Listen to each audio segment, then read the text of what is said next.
Paano po ba sa mga tao na nakakaranas ng mga kabiguan sa buhay, ganyan, paano namin dapat i-approach paano kami makaka-recover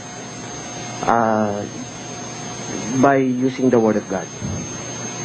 Alam nyo, unang-una, kung meron kang knowledge of the Word of God, you will not consider disappointments as disappointments.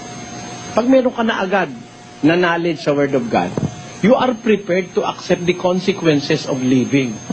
Jesse 6:33 ng Juan. Ang mga bagay na ito ay sinarita ko sa inyo upang kayo'y magkaroon sa akin ng kapayapaan. Sa sanglibutan ay mayroong kayong kapighatian, ngunit laksan ninyo ang loob, aking dinaig ang sanlibutan. Napansin mo yung kapatid? Sinabi na ng Diyos sa sanlibutan meron kayong kapighatian. In the world, you will have tribulation.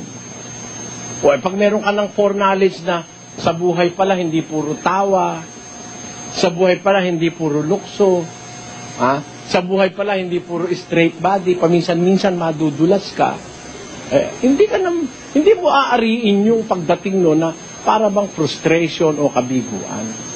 Kasi meron ka nang alam na ang buhay sa mundo, paminsan-minsan bata ka, madudulas ka. Minsan-minsan madadapa ka. Minsan nga kahit matanda na pa, madadapa ka pa rin. Hindi ba ganon? Hindi lang naman bata nadadapa eh.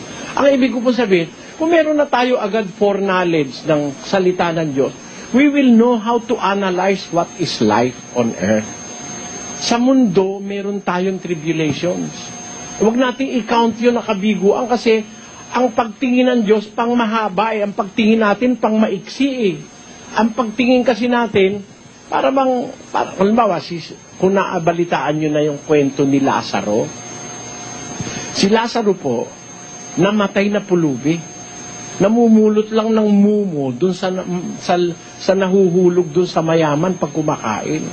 Namatay na pulubi yun eh. Pero naging dapat sa Diyos yun eh. Kung titignan mo siya dun sa pagiging maiksing pagtingin, para bang kawawa naman si Lazaro, namatay, wala man lang pampalibing, namatay, wala man lang kabaong. Pero kung titignan mo dun sa pangmahabang tingin, kahit pala nahirapan siya rito, doon naman sa langit, mabuti naman ang kalagayan niya pagdating ng araw kasi hindi siya nagnakaw, nagtiis siyang pulubi. Hindi siya nanloko, nagtiis siyang pulubi. Ganun po ang buhay sa mundo eh. We have to accept that fact na dito sa mundo, we cannot get all things that we want to get. Meron tayong mga hindi makukuha sa buhay. Meron tayong hindi mai-enjoy. Meron tayong hindi mararating. Bakit? Kasi kung lahat ng gusto natin makukuha natin, magiging ano tayo eh? Palalo. So, sobra ang epekto natin. Kaya po ang Diyos, nilimitahan tayo. Tinyo ha? Bibigyan kaya halimbawa. Yung limitation na yan ang pinanggagalingan ng kuminsan tinatawag nating kabiguan eh. Our limitations and our infirmities is the root of sometimes what we call in life as disappointments and failure. Pero hindi po dapat ganun ang analogy natin doon. Parang ganito. Nakikita ko yung mata, yung nakakakita tayo eh. Yun doon, nakikita ko po eh. Pero ilayo mo pa ng kalahating kilometro, hindi ko na makikita eh. Ngayon, kung ang mata natin, gaya ng mata ng microscope, makikita mo rito, may gagalaw-galaw eh. Oh. Baka matakot kang kumain eh. Pag nakikita, yung mata mo, walang limitasyon, lahat makikita, baka hindi ka na kumain eh. Bakit? Meron kang kakainin, makikita mo may gumagalaw ng mga uod eh. Mandidiri ka na ron eh. Pero yung palang uod na yun, maganda pala sa katawan yun. Yung mga beneficial bacteria sinasabi. Baka nga mismo yung balat mo, pag nakita mo under the microscope, mandiri ka sa sarili mo eh. Kasi dito lang sa ilalim ng ito ho. Naku, milyon-milyon ang mikrobyo rito. Dito, bilyon-bilyon din eh. Bilyon-bilyon. Pag nakita mo yung ano mo na maraming gaganong-ganon na mga parang kitikite, baka mandiri ka sa sarili mo eh. The reason binigyan tayo ng Diyos ng limits, kasi ikabubuti natin. Kaya meron kang hindi naririnig eh. Lumayo ka pa ng malayo-malayo, hindi mo na maririnig. Misan dun eh. kung lahat ng pinagchichismisan tungkol sa'yo, maririnig mo, maluloko ka. Kaya binigyan tayo ng Diyos ng limit. Mata, pandinig, yung lakas. Kasi kung halimbawa, para kang Hercules, nagtrabaho ka ng alauna uli bukas, hindi ka pa napapagod. Ay, patay ka. Hindi ka tatagal. Kaya ka nilagyan ng limit para ikaw mapagod, para pag napagod ka, makapagpahinga ka, makatulog ka. Habang tulog ka naman, nagre-repair naman yung mga tissues ng katawan mo. Na hindi mangyayari pag gising ka. Our bodies repair itself when we are asleep. Pag hindi ka matutulog, hindi siya makakapag-repair, ang mangyayari, bibilis ang pagtanda mo. Pero, kaya hindi ka tumatanda agad sa loob ng 1 taon kasi nakaka-repair yung katawan Bakit nagkaka-repair? Kasi natulog ka, napagod ka. Kung wala kang pagod, dire-diretso ka. Parang yung makina. Halimbawa, makina ng sasakyan. Dinire-diretso mo, walang patayan. 1 taon, kakatok yan. Diba? Ikaw, 1 taon ka nagtatrabaho, wala kang pahinga, wala kang tulog, sira ulo mo pagdating na 1 buwan. Kaya, yung ating limitation, kung pag-aaralan po natin, yung ating limitation ang nangyayari kuminsan, cause of our failure, causes of our disappointment is our infirmities and limitations in life. But, we must not take them negatively. Hindi natin dapat tanggapin yun na parang kabiguan. Paraan ng Diyos yun para tayo ay lumakas.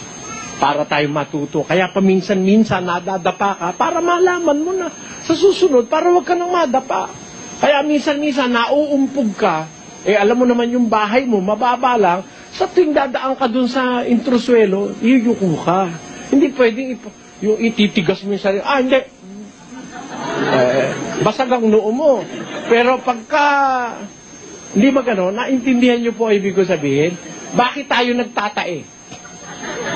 Bakit tayo nagtatae? Kasi, kaya tayo nagtatae, nag-aalis ng toxins ang katawan natin. Kaya yung pagtatae, mabuti yun. Huwag ka lang mawawala ng tubig. Uminom ka lang ng uminom, hindi ka mamamatay. Maganda ang pagtatae, nahuhugasan yung intestines mo.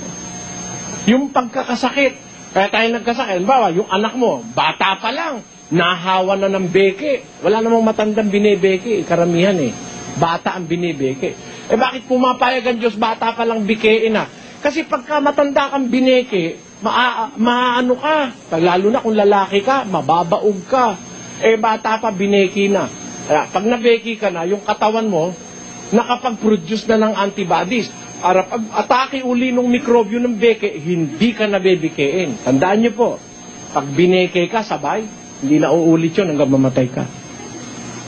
Pag binulutong ka, bata ka pa, hindi ka na uli bubulutungin hanggang mamatay ka kasi nakapaggawa na ng resistensya ang katawan mo laban sa bulutong. Kaya dumadating yung sakit kuminsan para ihanda ka ng Diyos later in life na kasi pagka matanda ka sa kakapabubulutungin, yung halimbawa sinusubuan ka na lang at talagang hindi ka na makakilos sa rayuma sa kakapabubulutungin, kawawa kang masyado. Tanyo? Kaya yung lahat ng nangyayari na yun, kung titignan natin, may layon po ang Diyos. Inihahanda tayo, piniprepare tayo, kaya tayo nadadapa para minsan magtanda ka, kaya kung minsan nauumpog ka para minsan matandaan mo at huwag ka na umaumpog uli. So, we must take that in a positive manner. Ganun po yung